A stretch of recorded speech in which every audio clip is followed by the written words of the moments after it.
أعوذ بالله من الشيطان الرجيم. بسم الله الرحمن الرحيم.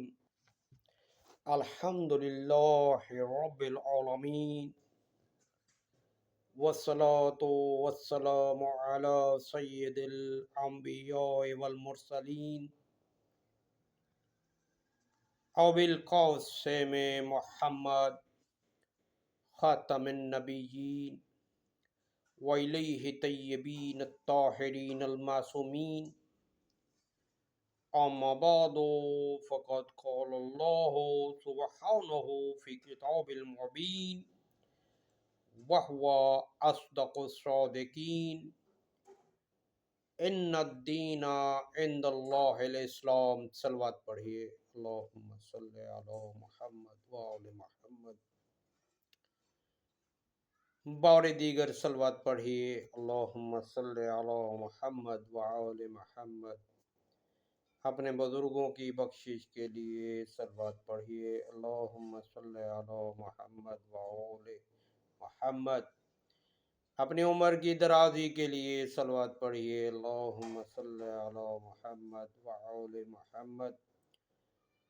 ان الدین عند اللہ الاسلام، کل نفس ذائقۃ الموت.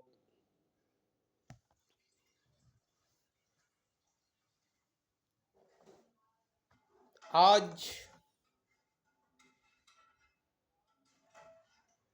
پھر سے یہی ٹاپک ہے. بے شک اللہ کے نزدیک بہترین راستہ اسلام ہے.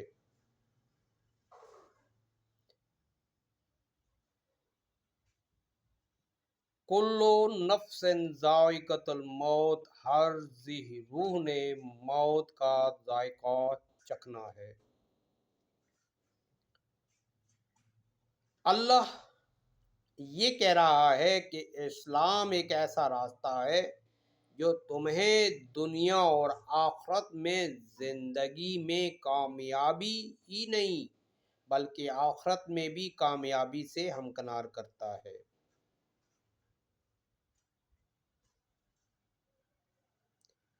اب دنیا میں کامیابی کیا ہے؟ دنیا میں کامیابی پیسہ ہے، دولت ہے، سکون ہے، صحت ہے. جس کے پاس تعلیم نہیں ہے، پیسہ ہے، وہ پھر بھی ایک پڑھے لکھوں سے بھی زیادہ قابل اپنی صلاحیتوں کو منواتا پھرتا ہے.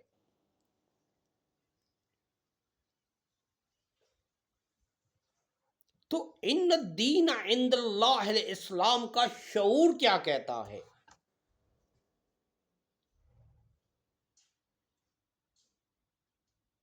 ہم ارد گرد پوری کائنات کو ارد گرد جائزہ لیں، معلومات اکٹھی کریں، ریسرچ کریں، تو جہاں ہم رہ رہے ہیں اس سے ارد گرد اور بھی کائنات اور بھی پلینٹ موجود ہیں، اور کچھ پلینٹ ایسے بھی ہیں جو اس پلینٹ سے زیادہ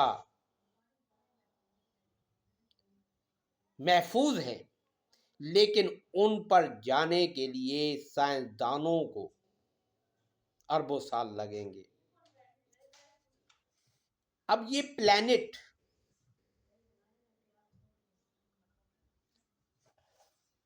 سائنسدان کہہ رہے ہیں کہ اس سے بھی زیادہ محفوظ ہے. ہماری اس پلینٹ جس میں ہم رہ رہے ہیں بالکل اسی طرح کی. تو کلو نفس ذائقۃ الموت، اگر اللہ نے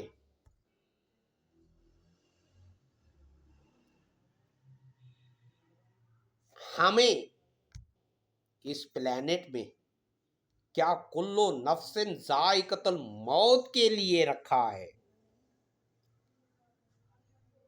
اب ان الدین عند اللہ الاسلام کا شعور تو یہ کہتا ہے رک جاؤ، ٹھہر جاؤ، سمجھ لو، صدیوں کی مکمل جدوجہد کے بعد انسان اتنا ذلیل ہو رہا ہے، انسان اتنا پریشان ہو رہا ہے، انسان اتنا تکلیف، جبکہ سہولتیں اتنی زیادہ۔ اگر آپ صدیوں پہلے چلے جائیں، کوئی سہولت نہیں، کوئی گاڑی نہیں، کوئی سائیکل نہیں، کوئی یہ وہ کچھ بھی نہیں۔ اب سفر، ملکوں کے سفر یوں گھنٹوں اور دنوں میں ہوتے ہیں، جو شاید اگر صدیوں پہلے تو ہزاروں سال لگ جاتے۔ تو ایسے پلانٹ پر جانے کے لیے ضرور ہمیں سوچنا پڑے گا، ہمارے سائنسدانوں کو سوچنا پڑے گا کہ کس انداز سے کل نفس ذائقۃ الموت کے چھٹکارے سے چھٹکارا حاصل کیا جائے۔ اب میں نے چھٹکارا کہا ہے، یعنی چھٹکارا ہے تو نہیں نا، لیکن چھٹکارا حاصل کیا جائے۔ ہر انسان سٹرگل کر رہا ہے، کس لیے؟ موت سے بچنے کے لیے۔ اب موت یوں کسی وقت کسی شکل میں انسان کی روح قبض کرنے کے لیے بیٹھی ہے۔ اب اس پلانٹ پر جانے کے لیے کیا کرنا پڑے گا؟ اب یہ پلانٹ جو ہماری سورج اس وقت ہمیں روشنی فراہم کر رہا ہے، وہ ہائیڈروجن اور ہیلیم کے ملاپ سے جو ہے یہ روشنی جو ہے یہ بننا شروع ہوتی ہے۔ اگر آپ دیکھیں منفی سپرم اور مثبت سپرم کے ملنے سے تمام مخلوق کی جو ہے، یہ تمام مخلوق تو نہیں کہہ سکتا، لیکن خاص طور پر میں آج انسان کی بات کر رہا ہوں، انسان کی، تو پھر انسان جو ہے پیدا ہوتا ہے۔ اب دنیا میں آنے کے بعد انسان کا ذکر اور ظرف اتنا خوبصورت ہے جس سے کوئی انکار نہیں ہے، لیکن یہ جو امیر اور غریب کا جو ایک سسٹم جو صدیوں سے انتہائی بے رحمی سے ذلیل کر رہا ہے، انتہائی بے رحمی سے انسان کو شرمندہ کر رہا ہے، اس سے نکلا کیسے جائے؟ آئیے ان الدین عند اللہ الاسلام سے پوچھتے ہیں بھئی کیسے نکلا جائے؟ کیونکہ قرآن کے پاس آنے والے حالات سے بھی نبٹنے کے لیے آپ کے پاس اخلاقی طور پر ہوش مندی کے اصول ہے، سوچ ہے، جس کی روشنی میں انسان جو ہے اپنے آنے والے معاملات کو سدھار سکتا ہے۔ اب جو بگڑے ہوئے ہیں ان کو تو سدھار نہیں سکتا، لیکن آنے والے معاملات کو سدھار سکتا ہے۔ وہ کیسے؟